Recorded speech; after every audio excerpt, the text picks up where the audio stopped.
We thought freedom was something you could win without losing your soul. We were wrong. To break a cycle of hatred that lasted 2,000 years. Prayers weren't enough. Half measures weren't enough. To save Paradis, a devil had to be born, and the price of that freedom was everything.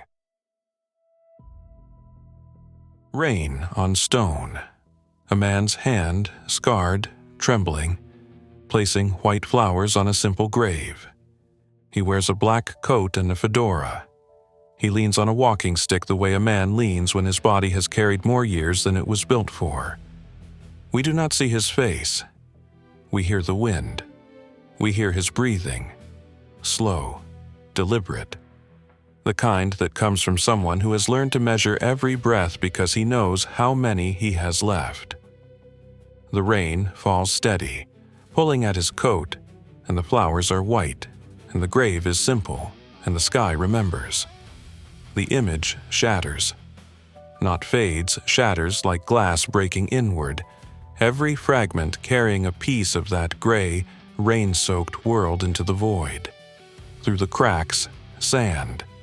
An infinite desert of pale, luminous sand stretching in every direction beneath a sky that has no sun, no stars, no horizon, only light, sourceless, timeless. The light of a place that exists outside of time itself. A man stands alone in that sand. His eyes, green, heavy-lidded, older than his face, are fixed on something in the distance that we cannot yet see. His name is Eren Yeager. He has been here more times than anyone should have to be. The walls have fallen. Every wall. Maria, Rose, Sina. From within the crumbled structures, the thing they were always built to contain has been unleashed. Millions of colossal titans, 60 meters tall, skinless, eyeless, burning with heat that boils the air, have risen and begun to walk.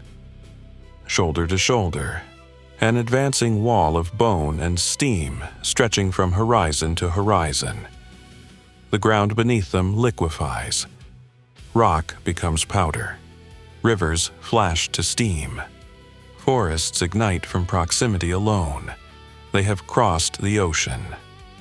On the coast of Marley, the shadow falls first, a darkness that moves across the land like a living thing, swallowing the light. Then the sound, a low, grinding thunder that doesn't stop, that can't stop, because it is the sound of 1,000,000 feet moving in unison across the floor of the world. Then the heat, then the titans themselves, emerging from the steam like gods from a myth no one should have believed in.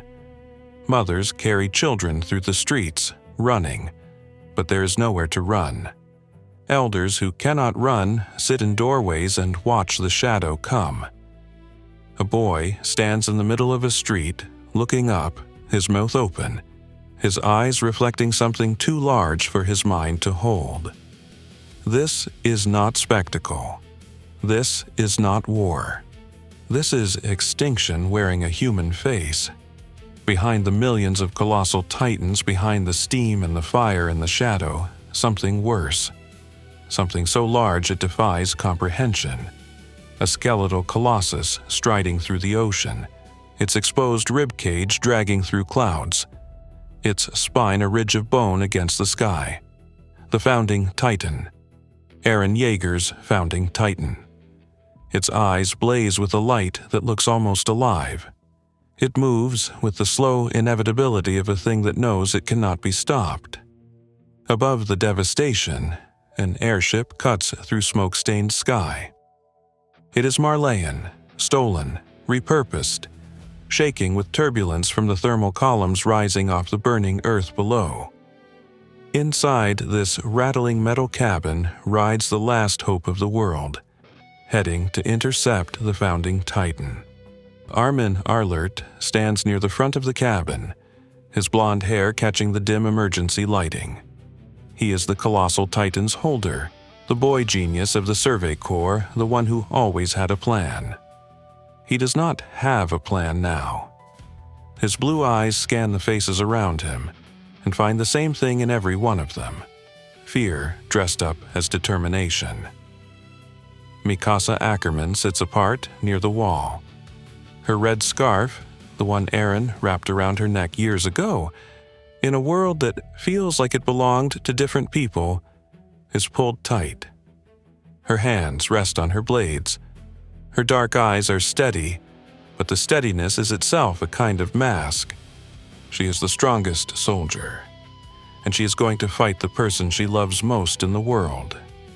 She has accepted this. She has not made peace with it. Jean Kirstein stands with his arms crossed, jaw tight, eyes sharp. A man building a wall inside himself, brick by brick, against every emotion that might slow him down. Beside him, Connie Springer, who has laughed his way through horrors that would break other men, is not laughing.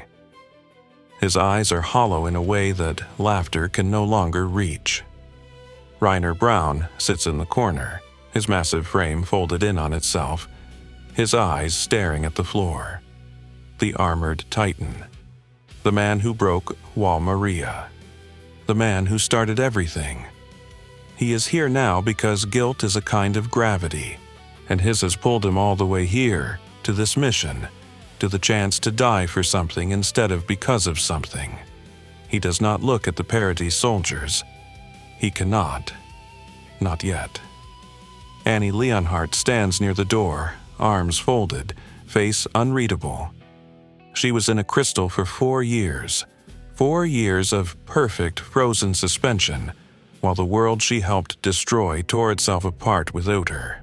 She is thinner than she was. Harder, if that's possible. Her pale blue eyes move across the cabin like a predator's, not hunting, but assessing. Always assessing. Peak Finger leans against the wall with the practiced ease of someone who has learned to rest standing up, the way soldiers do. Her dark hair falls across her face, and she doesn't bother to push it away. In the back of the cabin, the children. Falco Grice, barely a teenager, carrying a power he didn't ask for and doesn't fully understand. Gabi Braun, fierce and certain in the way only the young can be, though the certainty is beginning to crack. Levi Ackerman sits still and quiet in his seat. Half his face is bandaged. He is missing fingers. He was nearly killed by a thunder spear explosion that would have ended anyone else. He carries the focused intensity of a blade that has been broken and reforged, shorter than it was, but no less sharp. The tension in the aircraft could cut steel. These people were trying to kill each other weeks ago. Some of them succeeded. Friends, comrades, brothers in arms now sharing breathing space with the people who murdered them. Every glance carries a history of blood. Every silence is loud with the names of the dead. But the rumbling does not care about their history. The rumbling is coming for all of them equally. And so they sit and they fly, and they do not speak about the thing they all know, that the odds of any of them coming home are close to zero. In Paradis, a world away from the fire and the flight, a room is quiet. Historia Rice stands alone, the queen. The girl who was never supposed to be queen, who was supposed to be a secret, a shame, a bloodline hidden in a farmhouse, and who became the most important person on an island of people who never wanted to know the truth. Her hand rests on her stomach. She is pregnant. She is looking at something we cannot see. Her face carries weight beyond her years. She turns to the window. Dawn breaks over Paradis, and whatever she is thinking, she keeps it to herself. In paths, time does not move. Eren stands in the infinite sand, and the first vision shimmers before him like a heat mirage. Translucent, trembling, achingly real. A cabin in the woods. Sunlight through trees. A woman's face, tender, framed by dark hair and a black scarf. They are together. They have run away. They have chosen peace over duty, love over war, each other over the world. He sees his own body begin to wither as the 13-year limit draws close. He watches himself die in her arms, quietly. The vision continues past his death. Years later, decades later, the island, Paradis. Fire falls from the sky, bombs, aircraft. The technology the world was always going to build. Children run through streets that are already rubble. He chose peace, and peace was not enough. The world came anyway, the cycle, the same cycle. The vision dissolves. Another takes its place. Himself, broken in a different way, standing in a world that has been trampled flat. 80% of humanity dead, the rumbling stops short. He is talking to a blond boy, Armin. They are on a hill, or what's left of one, and the world behind them is ash and silence. His face is crumbling, not from injury, but from something worse. "I don't want that," this other Eren says, his voice cracking like a bone breaking. "I want her to think about me for a long time. 10 years, at least." Eren watches this other version of himself fall apart. He watches the pathetic, desperate neediness of a man who destroyed 80% of the world and then whined about being forgotten. His expression moves through disgust, through grief, through recognition, because he understands it. He is it, or he was, or he could be. And then the aftermath, the same island, years later, burning again. The 20% that survived remembered. They rebuilt, they came back. 80% was never going to be enough, because the cycle doesn't break, it never breaks. Centuries pass until the smoke clears, and there, over the grave of a monster, the great tree rises again. Its roots reach deep into the soil of a dead world, thirsty for the next person, desperate enough to fall inside. Another vision. Himself as a boy, waking up under a tree, tears on his face, a dream he can't remember fading like smoke. The fire in his eyes during a battle with a blonde woman in a titan's body, the female titan, Annie, his voice young and absolute. "I will destroy the entire world." The promise, the conviction. And then, even in that version, the same surrender, the same half measure, the same ending. The island burns. Eren has seen enough. His hands tighten at his sides, his jaw sets, not with rage. He is past rage, past grief, past every desperate emotion that used to drive him. What remains in his eyes is colder, quieter. The resolution of a man who has burned through all of it and arrived at the only thing that still functions. Not hope, not hatred, certainty. He turns away from the visions. They shimmer and fade behind him like dreams released. He faces the deeper desert, the vast, empty expanse of paths. And there, in the distance, it stands. The coordinate tree. Its branches spread across the path's sky like the nervous system of a god, pulsing with faint light, connecting every Eldian who has ever lived or ever will live. It is enormous and ancient and patient in the way that only something that has existed outside of time can be patient. Beneath the tree, a girl. She is small, she is made of light and sand, her form shifting, translucent, barely held together. She is building something in the sand with her hands. Bodies, she is always building bodies. Titan bodies, human bodies. The vessels that carry Eldian souls from one generation to the next. She has been doing this for 2,000 years, and she has never been asked if she wanted to. Her name is Ymir Fritz, the first Titan, the original slave. And she has been watching Eren since before he was born. Eren walks toward her. His footsteps leave no marks in the path's sand, or perhaps they leave marks that are immediately erased, the desert rewriting itself behind him. He reaches her. He does not command her. He does not invoke royal blood because he does not have it.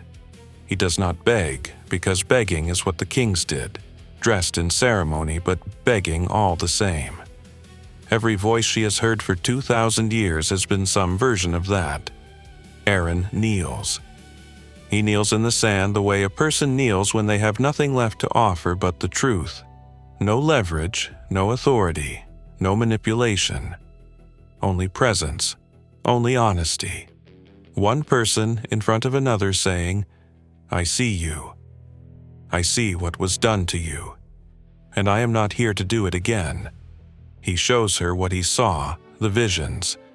Every version, every failure, every timeline where the island burned. Every iteration where her power was used, and the cycle kept turning and the bodies kept being built, and nothing ever changed. You've been building their bodies for 2,000 years. Every titan, every shifter, every wall titan marching out there right now. You built them all, grain by grain. Alone. I'm not here to command you. I'm not royal blood. You already know that doesn't matter anymore. King Fritz told you to obey. The royal family told you to serve. Zeke told you to sterilize. I told you to lend me your strength so I can put an end to all of this.